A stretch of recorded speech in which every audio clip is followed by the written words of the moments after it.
Thank you. Thank you.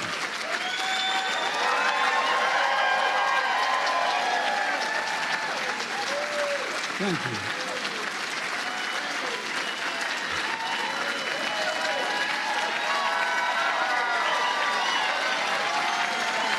Thank you, thank you, thank you, really.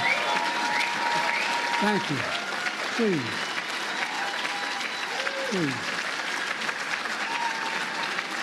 Thank you, Mr. Ambassador.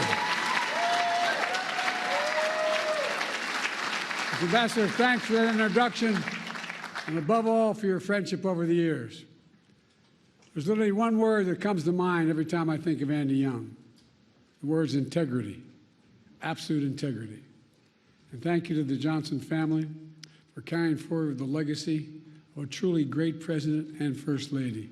Your mom was incredible as well.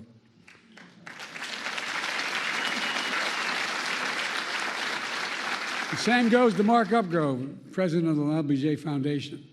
It's great to be back here. I thank you all and distinguished guests gathered here today. Look, I was in college at the University of Delaware in our early beginning years when I heard the news of that President Kennedy had been assassinated. I remember exactly like anybody in my generation remembers exactly where they were sitting, standing, or walking. I was on the steps of one of the university halls called Hullion Hall at the university, listening on transistor radio with 3 other people. It seemed unbelievable. And then, later watching President Johnson help the nation find a way forward. In his first address after the tragedy, President Johnson said, and I quote, "Nothing could more eloquently honor President Kennedy's memory than the earliest passage of the Civil Rights Bill." That's what he said.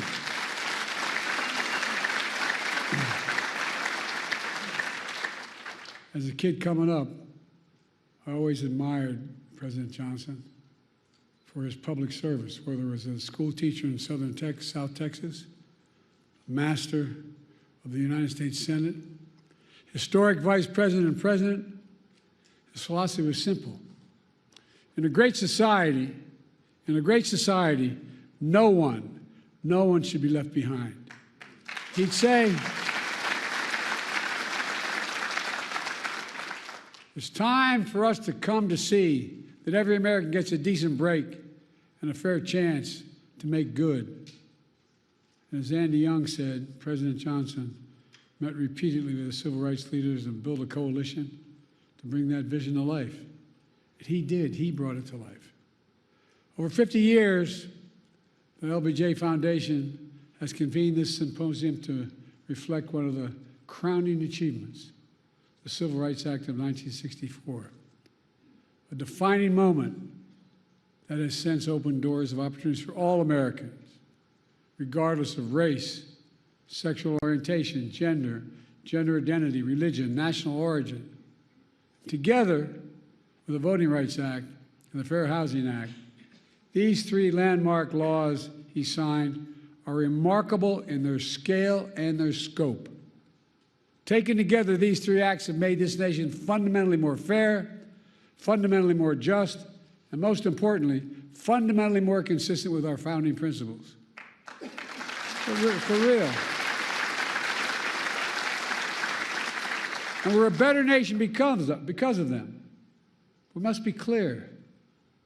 Their work, our work, is not done. It's not done. We do not celebrate these laws as part of our past, but as critical components of our future. President Johnson understood what President Lincoln understood in his own time, that the courts would determine the scale and scope of our laws. Over 100 years after the Emancipation Proclamation, President Johnson vowed, in his words, to do this job that Lincoln started, by challenging the court to live up to its constitutional responsibility. He did that by nominating Thurgood Marshall as the first black justice of the Supreme Court.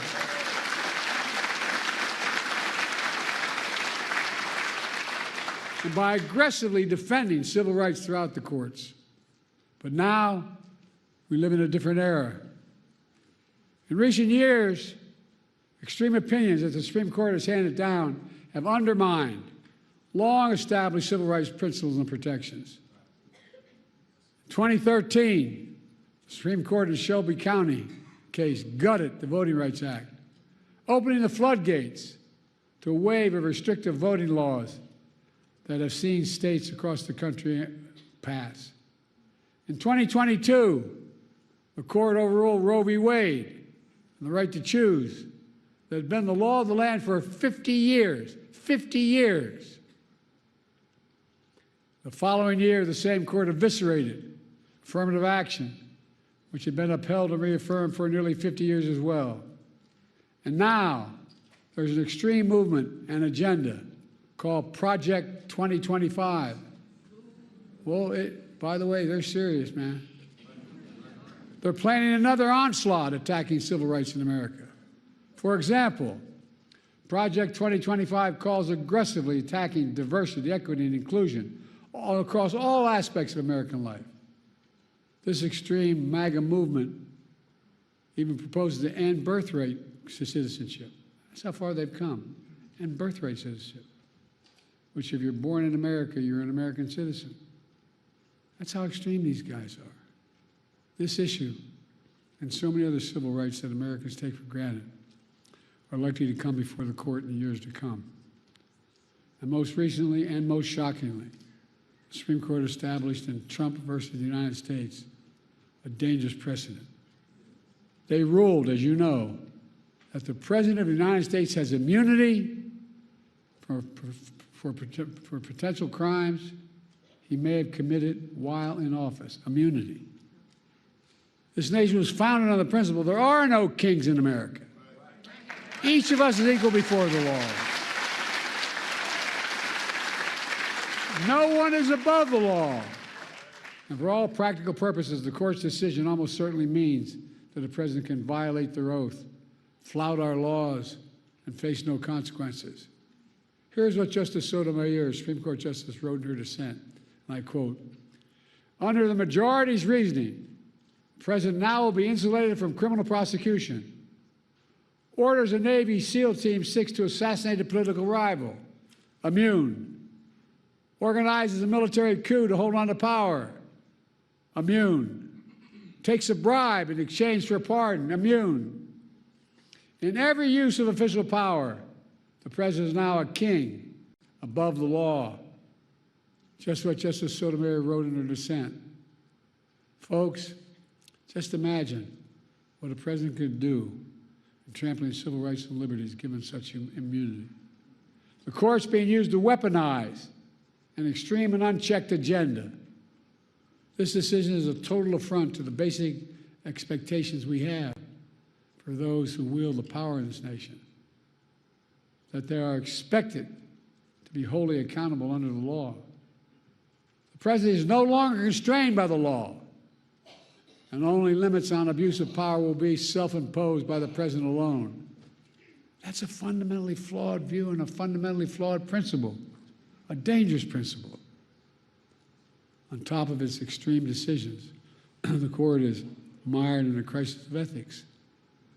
These scandals involving the justices have caused public opinion to question the court's fairness and independence that are essential to faithfully carrying out its mission of equal justice under the law. For example, there are documented reports of a decades-long effort to reshape the judiciary, including the Supreme Court backed by shadow special interests that also support Project 2025. Undisclosed gift to justice is worth hundreds of thousands of dollars from wealthy benefactors who have interest before the very court they're contributing to. Conflicts of interest from those connected to January 6th insurrectionists, and a blatant attack on nominating and confirming justice. Do you all remember when Justice Scalia died in February of 2016? And the Republicans blocked the president's nomination, President Obama's nomination, to fill that vacancy for nearly a year by making up an entirely new standard that there be no confirmations of the court during an election year. But then, When Justice Ginsburg died in 2020, Republicans rushed through the President Trump's nominee at the very same time votes were being cast in an election that Trump would lose. It's outrageous.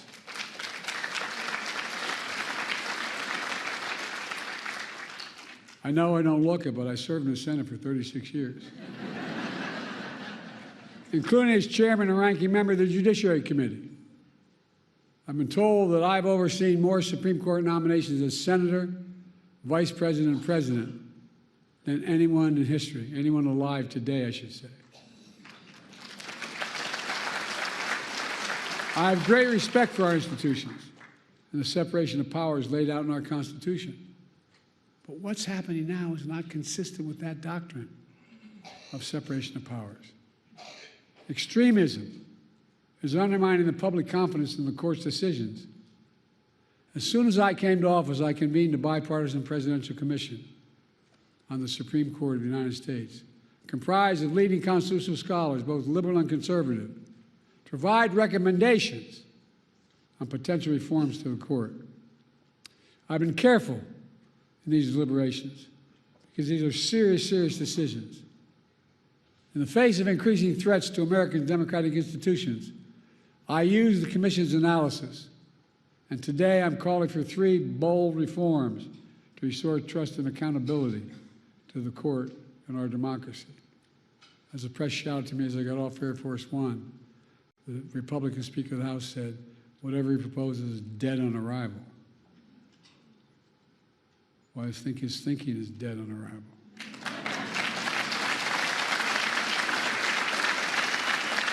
First, I'm calling for a constitutional amendment called No One is Above the Law Amendment. It holds, and I mean this sincerely, it holds that there's no immunity for crimes former president committed while in office. I share our founders' belief that the president must answer to the law. The president is accountable in the exercise of the great power of the presidency. We're a nation of laws, not kings and dictators.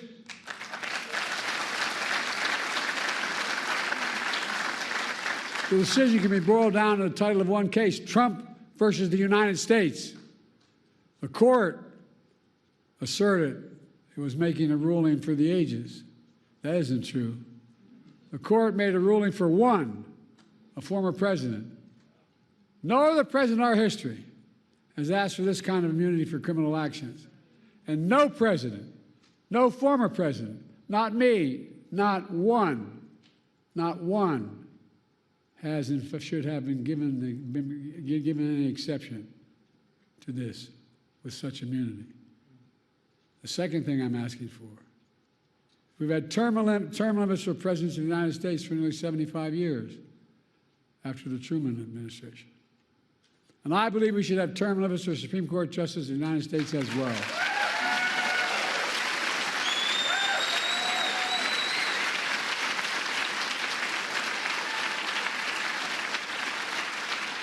In fact, the United States is the only major constitutional democracy that gives lifetime seats in their high court. Term limits would help ensure that the court membership changes with some regularity. That would make timing for the court's nomination more predictable and less arbitrary. It would reduce the chance that any single presidency imposes undue influence in generations to come. The bipartisan commission I convened analyzed various term limit structures. Based on their report, I believe the best structure is the 18-year term limit.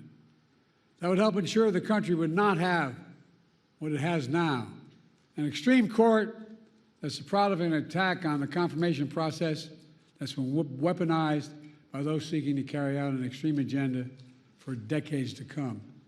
By the way, these guys mean it. These guys mean it. Project 2025 is real. They mean it. Third, I'm calling for a binding code of conduct for the Supreme Court.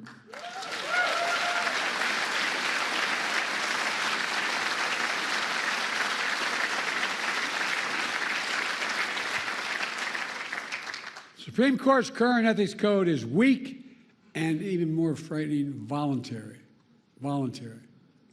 Any code of Congress must be enforceable. Under the reform I propose, justice would be required to disclose gifts, refrain from public political activity, recuse themselves in cases in which they or their spouses have a financial or other conflict of interest. Most people don't realize that Congress passed a law decades ago that says all federal judges, including Supreme Court justices, have to recuse themselves in such cases. But the current justices insist on enforcing that requirement themselves without any public oversight or compulsion. See, that's their decision. They don't have to tell us how they made it. That might work if the court was actually enforcing those requirements, but they are not. The court is not self-policing. The court is not dealing with the obvious conflicts of interest. We need a mandatory code of ethics for the Supreme Court, and we need it now.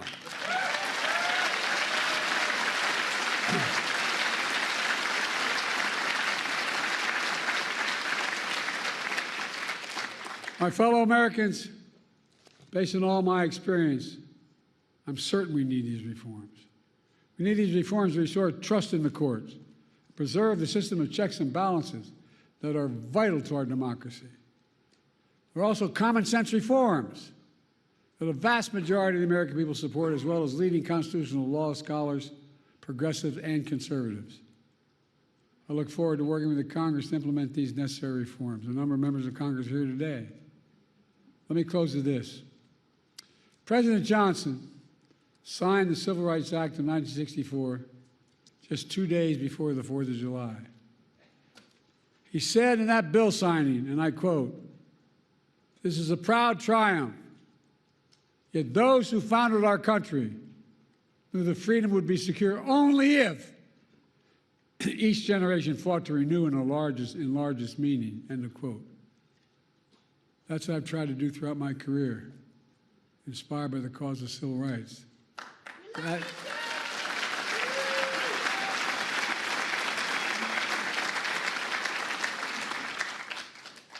That's what got me involved initially. My state was a state that was segregated by law. We were one who, only reason we didn't fight in the side of the South, we couldn't get there. I'm serious. What motivated me to be a public defender, a county councilman, I'll never forget, I had a good job with a big trial firm. And in Delaware, you have to study for the bar for 6 months before you're allowed to take it. And in the meantime, while I was studying for the bar, that's when Dr. King was assassinated. We're the only state in the nation, city in the nation, that had the military stationed on every corner with drawn bayonets for 10 months, insisting, because we had a very conservative Democratic governor. In those days, when the Democrats won, they could choose to be part of the Southern Governors or Northeast Governors Conference. They choose the Southern Governors Conference lots of times. But guess what? It got me engaged. I love how reading these biographies of me now that I knew I was going to run for president. I remember walking in to the public defender's office, which was part-time at the time, and asking for an application because I wanted to join the public defender's office. And he looked at me, his name is Franny Kearns, he said, "Don't you work for Pickett, Warburton, Sanders?" I said, "Yeah." He said, "Why the hell would you want to do this?" Not a joke. But I said, "Let me do it." I became a public defender. Folks, here's the deal. Because I got engaged like a lot of you do, whether you run for office or not. You get engaged and you want to change things. So I kept trying to change the Democratic Party in my state, which is very conservative. And then a group of people came to me, as my senator knows, Chris Coons, came to me and said, "Look, we want you to run for state senate." I said, "I can't. I can't go to Dover all the time. I'm just starting a law firm. I'm a part-time public defender. And then they came back to me and said, why don't you run for the county council? I said, I can't. They said, you stupid SOB, it's right across the street there. I'm serious. Meets only twice a week. So my sister, my best friend, managed my campaign, and we picked a district that we couldn't possibly win. No Democrat had ever won. But my problem was I had my sister doing my campaign. And we won.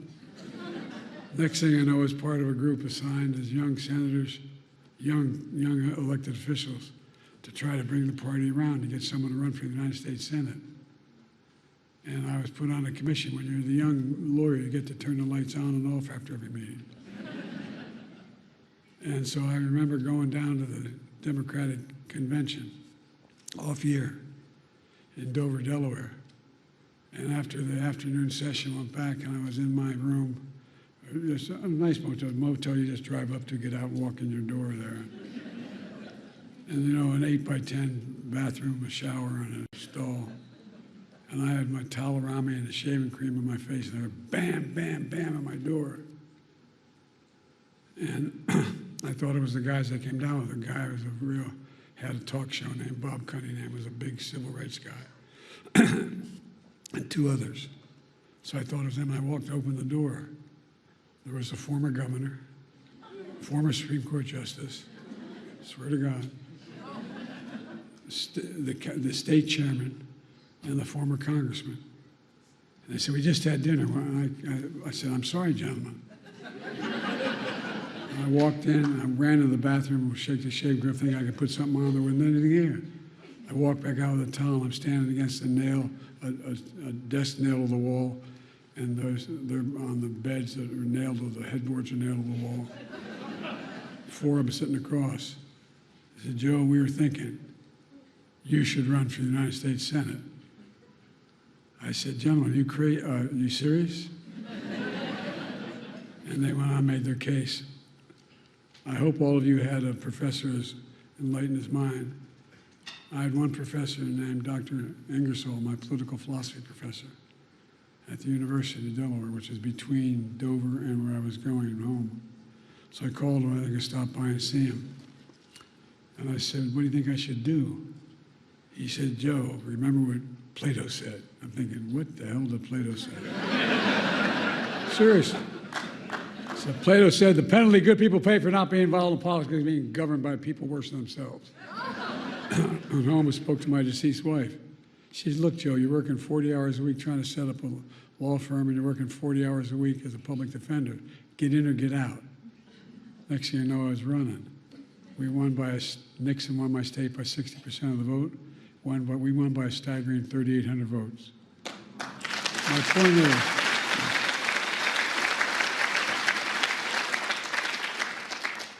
I didn't know what the hell I was doing. But look, and I went on to be able to I had to wait a little bit to be sworn in. You got to be 30 to be sworn in. And then I was the vice president, the first African-American president in American history.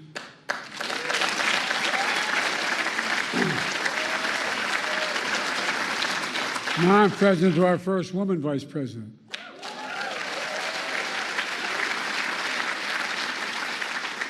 I've made clear how I feel about Kamala, and she's been an incredible partner to me, a champion of civil rights throughout her career. And she'll continue to be an inspiring leader and project this very idea of America. The very idea that we're all created equal and deserve to be treated equally throughout our lives. We've never fully lived up to that, but we've never walked away from it. We've never walked away because leaders like Lyndon, Baines, Johnson, my fellow Americans, in 2 years we'll commemorate the 250th anniversary of the signing of the Declaration of Independence. That July 4th of 2026 will be a moment not only about our past, but about our future. Imagine that moment and ask yourself, what do we want to be? We can and must be protected and expand our civil rights in America. We can and must prevent the abuse of presidential power and restore faith in the Supreme Court. We can and must strengthen the guardrails of democracy. We must have to remind ourselves who we are. We're the United States of America. And there is nothing beyond our capacity. Nothing when we do it together. So let's stay together, and God bless you all. Lyndon Johnson, Lady Bird Johnson, and may God bless the whole family. Ladies and gentlemen, may God protect our troops. Thank you for listening.